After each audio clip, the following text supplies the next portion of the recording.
नमस्कार साथियों, स्वागत है आपका अपने channel law study with Chamoli में। साथियों, आज हम बात कर रहे हैं आर्बिट्रेशन एंड कंसिलिएशन एक्ट 1996 के बारे में। और इसको हिंदी में माध्यस्थम और सुलह अधिनियम कहते हैं। और आज इसमें हम बात कर रहे हैं अल्टरनेटिव डिस्प्यूट रिजोल्यूशन के बारे में, यानी विवाद का वैकल्पिक समाधान कैसे होता है, इस विषय में बात करते हैं। वैकल्पिक विवाद समाधान एडीआर तंत्र का जो एडीआर तंत्र की अवधारणा विवादों को सुलझाने के पारंपरिक तरीकों का विकल्प प्रदान करने में सक्षम है। एडीआर यानी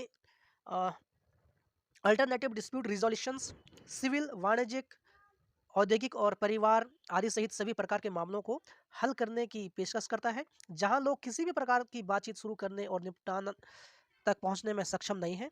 आमतौर पर एडीआर तटस्थ तीसरे पक्ष का उपयोग करता है, जो पार्टियों को संवाद करने, मतभेदों पर चर्चा करने और विवाद को हल करने में मदद करता है। यह एक ऐसी विधि है जो व्यक्तियों और समूह को सहयोग, सामाजिक व्यवस्था बनाए रखने में सक्षम बनाती है और शत्रुता को कम करने का अवसर प्रदान करती है। भारत में एडीआर का महत्व क्या है, यानी इंडिया में अल्टरनेटिव डिस्प्यूट रिजोल्यूशंस का इम्पोर्टेंस क्या है।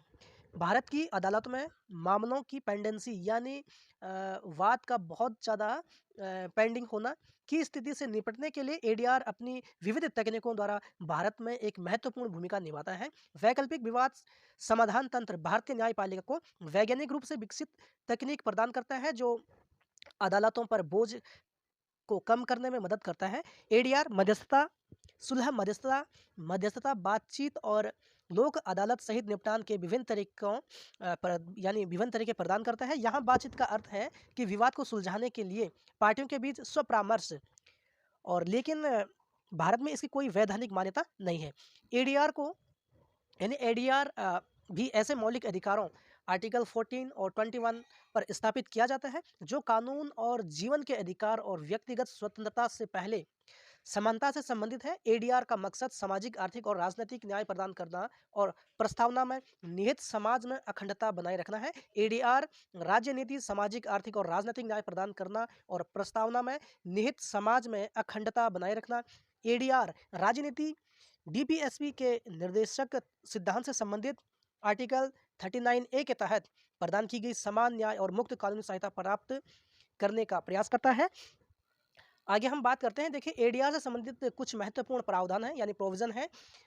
सिविल प्रक्रिया संहिता 1908 का सेक्शन 89 लोगों को यह अवसर प्रदान करती है, अगर यह अदालत के बाहर निपटान के तत्व मौजूद प्रतीत होता है तो अदालत संभावित निपटान की शर्तों को तैयार करती है और इसके लिए समान उल्लेख करती है। मध्यस्थता, सुलह मध्यस्थता या लोक अदालत, वैकल्पिक विवाद समाधान से संबंधित अधिनियम मध्यस्थता और सुलह अधिनियम 1996 और कानूनी सेवा प्राधिकरण 1987।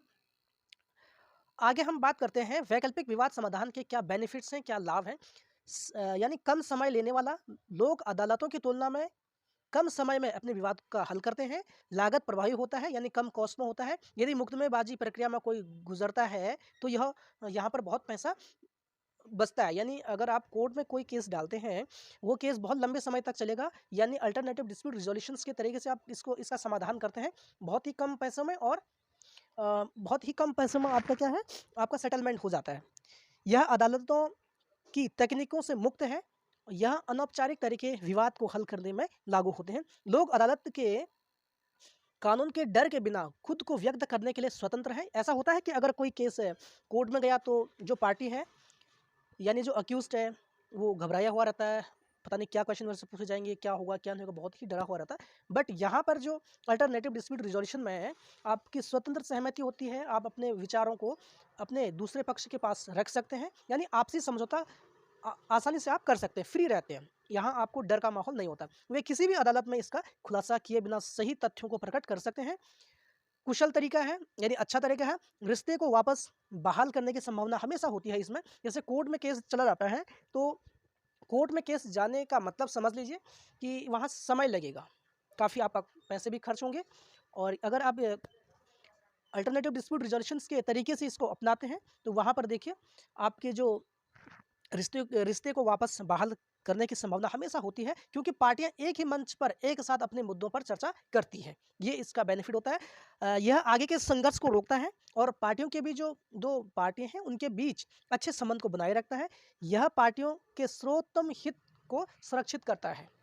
अब हम यहाँ पर बात कर लेते हैं वैकल्पिक विवाद समाधान के तरीके क्या है। पंचांट, यानी पंचांट का मतलब होता है अवार्ड्स। ठीक, आर्बिट्रेशन के द्वारा जो भी जजमेंट आता है उसको हम पंचांट कहते हैं, यानी अवार्ड कहते हैं। मध्यस्थता की प्रक्रिया विवाद के उद्भव से पहले वैध मध्यस्थता समझौते के बिना मौजूद नहीं हो सकती।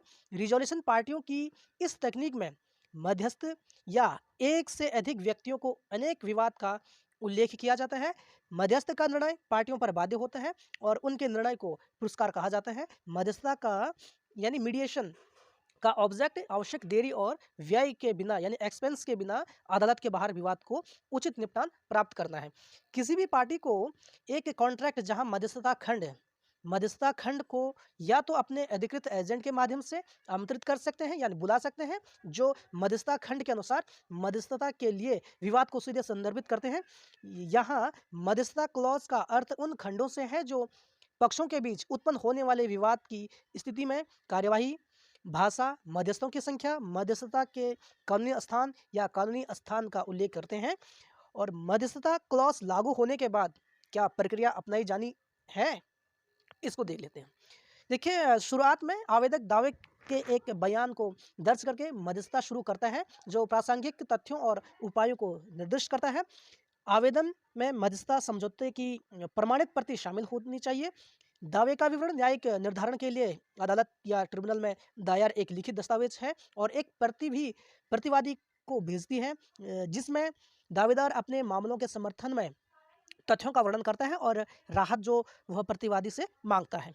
दावेदार के मध्यस्थता दावे के खिलाफ एक जवाब दाखिल करके मध्यस्थता का प्रतिवादी उत्तर जो प्रासंगिक तथ्यों और दावे के बयान के लिए उपलब्ध बचाव को निर्दिष्ट करता है। आर्बिट्रेटर चयन वह प्रक्रिया है जिसमें पक्षकार संभावित मध्यस्थों की सूची प्राप्त करते हैं और उनके मामले को सुनने के लिए पैनल चयन करते हैं। फिर डिस्कवरी नामक सुनवाई की तैयारी में दस्तावेजों और सूचनाओं का आदान प्रदान होता है। पक्ष सुनवाई के संचालन के लिए व्यक्तियों में मिलते हैं, जिसमें पक्ष अपने संबंधित मामले का समर्थन में तर्क और साक्ष्य प्रस्तुत करते हैं। गवाहों की जांच और साक्ष्य प्रस्तुत किए जाने के बाद तब निष्कर्ष में मध्यस्थ एक पुरस्कार देते हैं जो पार्टियों पर बाध्यकारी होता है। अब मध्यस्थता समझौते के एक कार्यवाही की पेचीदगी, यानी पेचीदगियों अलग अलग हैं। उदाहरण के लिए एक समय रेखा हो सकती है जिसका पालन किया जाना इस समयावधि के इस समयावधि को समझौते में निर्धारित किया जाएगा। मध्यस्थता और सुलह अधिनियम 1996 का सेक्शन 8 में प्रावधान है कि कोई पक्ष मध्यस्थ समझौते का अनादर करता है और मध्यस्थता की ओर बढ़ने के बजाय उस मुकदमे की दीवानी न्यायालय में ले जाता है, तो यह पक्ष समझौते के अनुसार मध्यस्थता न्यायाधिकरण को मामले की ओर बढ़ने के बजाय उस मुकदमे को दीवानी न्यायालय में ले जा सकता है। तो यह अन्य पक्ष समझौते के अनुसार मध्यस्थता न्यायाधिकरण को मामले का उल्लेख करने के लिए अदालत में आवेदन कर सकते हैं, लेकिन नहीं बाद में पहला बयान प्रस्तुत किया। और आवेदन में मध्यस्थता समझौते की प्रमाणित प्रति शामिल होनी चाहिए और यदि अदालत इससे संतुष्ट होती है तो मामला मध्यस्थता के लिए भेजा जाएगा। तो अब हम यहाँ पर बात करते हैं मध्यस्थता के बारे में। देखिए, मध्यस्थता एक वैकल्पिक विवाद समाधान है, यानी मीडिएशन कहते हैं इसको इंग्लिश में, जहाँ एक तीसरे तटस्थ पक्ष का उद्देश्य समझौते तक पहुँचने में दो या दो से अधिक विवादों की सहायता करना है।